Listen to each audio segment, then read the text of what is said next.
All right, 50 years ago today, 4 students peacefully protesting at Kent State University were shot and killed. May 4th, 1970 is a day we will never forget when National Guardsmen opened fire on the students. Our Harry Boomer spoke with a local woman who was there and barely survived it all. Bill Schroeder died 3 feet behind me. Allison Krause very close to where I was. Sandy Scheuer just behind me, and Jeff Miller to the right and in front of me. Roseann Canfora teaches journalism at Kent State University and is the chief of communications for Cleveland Municipal Schools.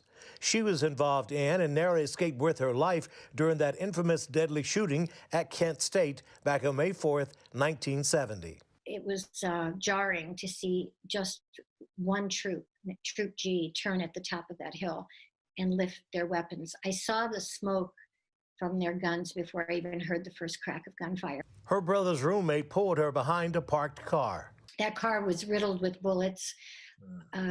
And we remember for 13 seconds wondering about all those students out there in the open who were being hit. Her brother Alan and his roommate were among 13 students wounded. He was hit in the wrist just before he ducked behind a tree that was then riddled with bullets. So that tree was literally saving his life during that 13-second barrage of gunfire.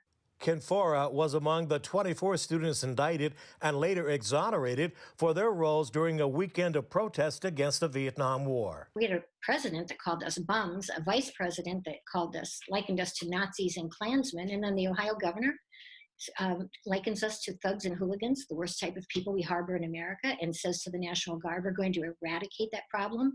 Roseann says they were idealistic college youth just trying to bring their families and friends home from Vietnam.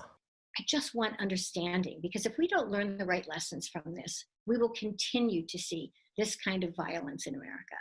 58,220 Americans died in that conflict, along with 2 million North and South Vietnamese. Harry Boomer, 19.